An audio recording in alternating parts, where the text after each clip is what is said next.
Juicy, moist and succulent is everything that this herb-crusted rack of lamb is. Brushed with mustard and coated in garlic, parsley, parmesan and breadcrumbs, this rack of lamb is cooked to perfection. It's meat that just melts in your mouth and is bursting with flavor.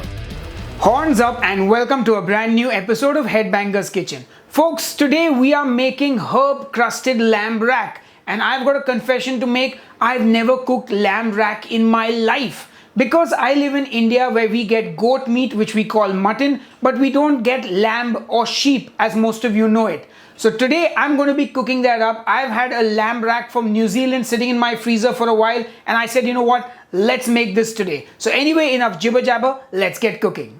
To make our herb crust, I need some herbs and I'm using parsley and I'm trying this viral hack that I saw online to separate the parsley leaves from the stem. I didn't think it would work, but at least with this curly parsley it did. You can also use flat leaf parsley, no problem. Next I get some Parmesan cheese and grate that. You could use another hard cheese if you can't find Parmesan, but I prefer Parmesan. Then I get 2 slices of regular white bread and I toast them. After that I just cut them into pieces. Next I get 2 big cloves of garlic and I peel them. Into my chopper goes the garlic, toasted bread, Parmesan cheese and parsley. And now it's time to blitz that. You want to get a sort of nice coarse texture. If you want to chop it finer you can, but I'm happy with this consistency. Now I'm just going to spread that out in a dish or a plate so that I can easily coat my rack of lamb once it's prepped. I've got some killer lamb from New Zealand here which I'm going to get out of the plastic and then pat dry with some paper towels. I will also try and remove this membrane that's on the underside of the rack. It's a bit tricky and I've never done this before, so I just did my best. Now I'm going to score the fat side of the lamb with my knife. Make sure you don't cut into the meat, just the fat. I season the lamb all over now with salt and pepper. This is 1 part pepper to 2 parts salt. Once the lamb is well seasoned, it's ready to sear. But first, I have to preheat my oven to 150°C or 300°F. I get my cast iron skillet on the stove and I heat up some oil. Once that's nice and hot, in goes the lamb fat side down. And now I'm just going to sear it on the highest heat for about 2 minutes. I'm also going to sear the lamb on all sides. The goal here is to develop a nice crust and not cook the lamb all the way through. Now before we crust the lamb, I'm going to brush the fat side with mustard. I'm using Dijon, but you can use whatever mustard you like. Then I take the lamb and place it fat side down in the crust mixture we made, and then I brush the rest of the meat with the mustard.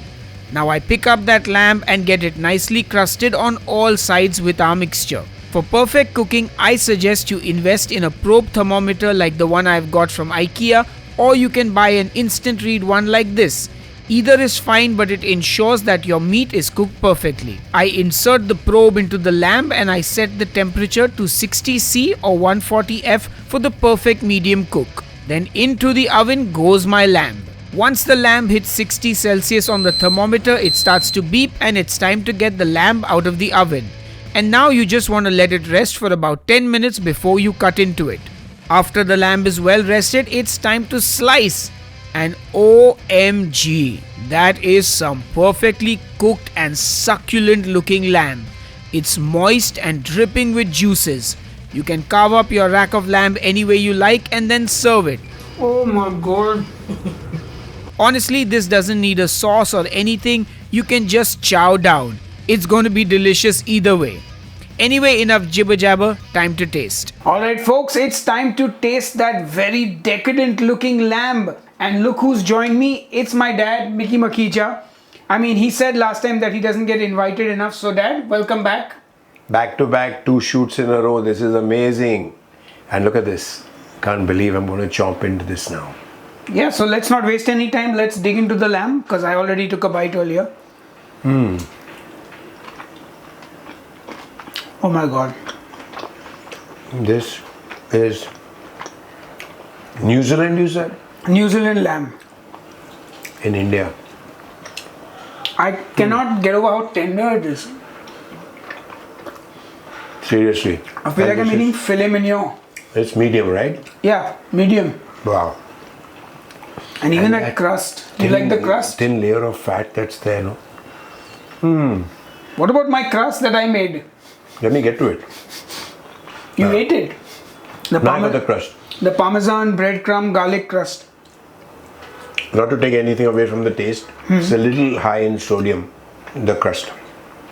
Well, I didn't add any salt, so. But yeah, this is delicious.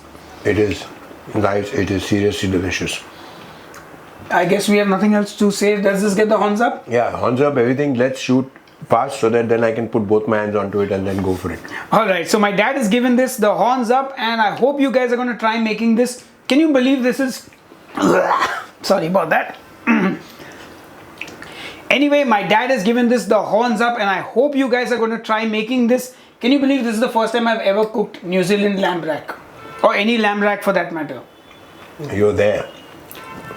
Anyway, on that note, we're going to say goodbye, but I'll see you on the next episode of Headbangers Kitchen. Until then, cheers and keep cooking.